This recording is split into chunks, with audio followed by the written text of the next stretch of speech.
ராஜ்கோட்டில் உள்ள ஒரு கேம் ஸோனில் ஒரு சின்ன தீ பொறிப்பட்டது தான் ஒரு பெரிய ஃபயர் ஆக்சிடெண்ட்டையே உருவாக்கிருச்சு. அதில் 33 பேர் இறந்துருக்குறாங்க. அதில் 9 பேர் குழந்தைகள். இன்னும் ஒரு சோகமான ஒரு நிகழ்ச்சி.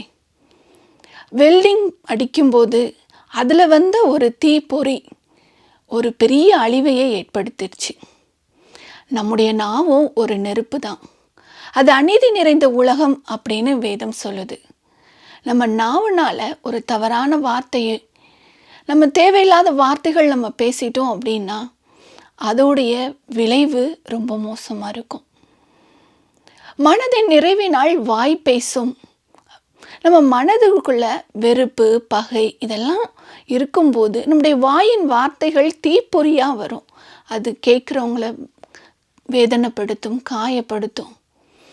அந்த நெருப்பு ஒரு சின்ன பிரச்சனையாக வரும்போது அது எப்படியோ பரவ தான் செய்யும். ஏன்னா தீயோட தன்மை பரவுற மாதிரி வார்த்தையோட தன்மையும் பரவும்.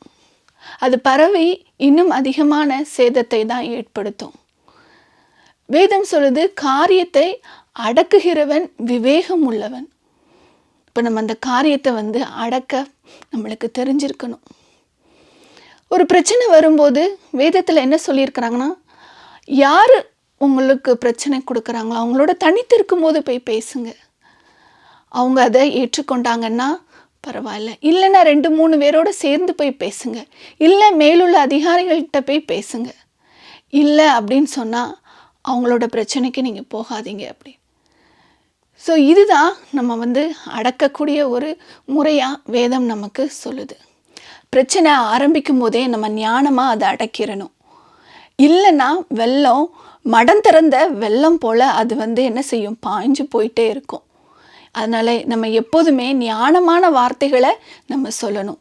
ஏற்ற வேளையில் சொல்லப்படும் வார்த்தை வெள்ளித்தட்டில் வைக்கப்படும் பொற்பழங்களுக்கு சமானம் அப்படின்னு சொல்லியிருக்கிறாங்க.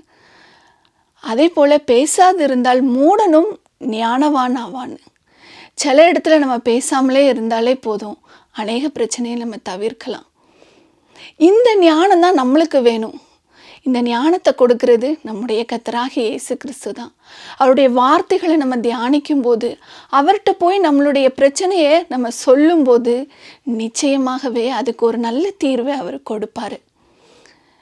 அவர் சர்வத்துக்கும் அதிகாரியாக இருக்கார். சர்வ வல்லமையுள்ள தேவனாக இருக்கிறார். ரட்சிப்பு அவருடைய கரத்திலிருந்து வரும் நம்மளுக்கு. அதனால் நிச்சயமாக அவர் நமக்கு ஒரு நல்ல தீர்வை கொடுப்பார். அடுத்ததான் நம்ம பார்க்க இருக்கிற காரியம், அந்த நெருப்பு எது மேலே பட்டுச்சு அப்படின்னு சொல்லி பார்க்கும்போது எரியக்கூடிய பொருள் மேலே பட்டுச்சு. அதுதான் அடுத்த ஒரு காரியம். அதே இது தண்ணீரில் பட்டு இருந்துச்சு அப்படின்னு சொன்னால் அந்த நெருப்பு இவ்வளோ தூரம் பரவி இருக்காது. இதுதான் வாழ்க்கையில் நம்ம கற்றுக்கொள்ள வேண்டிய பாடம். எந்த பிரச்சனை வந்தாலும் அதை நம் உள்ளத்தில் நம்ம எப்படி வாங்குகிறோம், அன்போடு வாங்குவோம். அதை நம்மளுக்குள்ளே அடக்கி வைப்போம். அதை நம்ம எவ்வளோ தூரத்துக்கு நன்மைக்கு எதுவாக சால்வ் பண்ண முடியுமோ அதுக்கு எதுவாக நம்ம சால்வ் பண்ணுவோம். இனிய சொற்கள் தேன்கூடிலிருந்து ஒழுகிற தேனுக்கு சமமாக இருக்குது.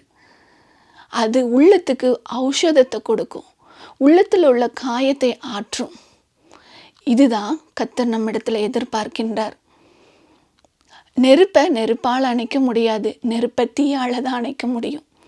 அதே போல தான் பகையையோ பகையினால் வருகின்ற தீ போன்ற வார்த்தைகளையோ அடக்கிறதுக்கு நமக்கு அன்பு அப்படிங்கிற ஒரு தண்ணி தான் தேவைப்படுது.